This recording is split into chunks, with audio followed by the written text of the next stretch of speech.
Good morning. Good morning. Good morning. Just another guy in my car driving to work doing another little rant. All right, check this out. Today I'm just gonna focus on this whole school issue and legacies and how that system works.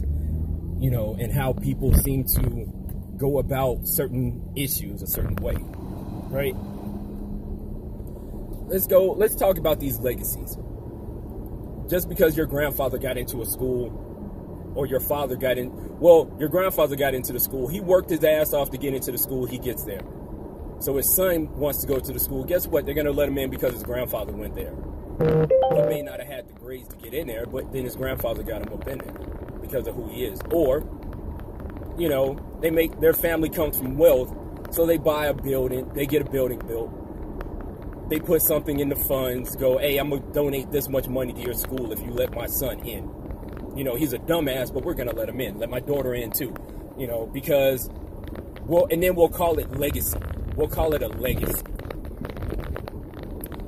So people that get pissed off about affirmative action, but they won't get pissed off about that. Now you have these celebrities, CEOs, and so on and so forth, that basically want their kids to go to these major schools. So these major schools go, hey, you pay us a little cheddar, we'll sneak something in, we'll do something.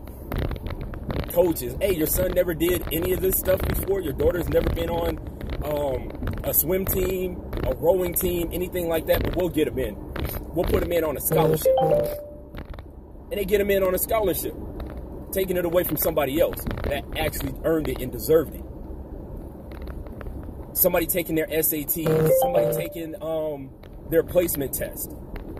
That's privilege. But if you say that to somebody, they get upset about it. You know, let's call it what it is. It's basically buying your kid's way in, using your wealth, and then turning around and using it as a tax write-off to get your kid to get the money right back.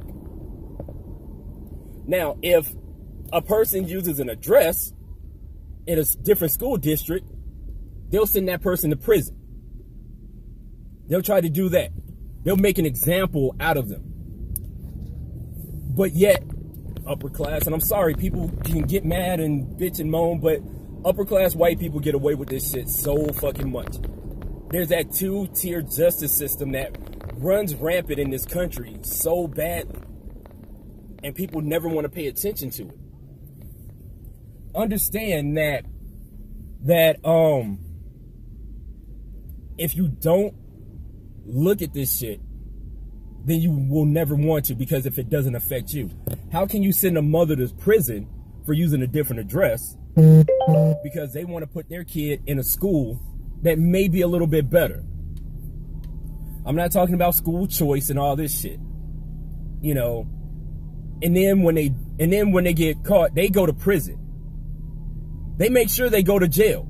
They make sure they're made an example of. But these parents that did this, they won't see a day in jail. They'll get treated like nothing ever happened. Because we know how this justice system works. Let's not play like it's built for everyone when it's not. And it's a sad state.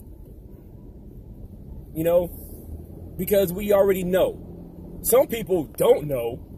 Some people will literally say they got treated just like everyone else. No, they don't. And we see it every damn day. So these schools that let this happen, because they can't say they didn't know. They can't say they didn't know. So lose their accreditation for a while. Those coaches, not suspended, fired.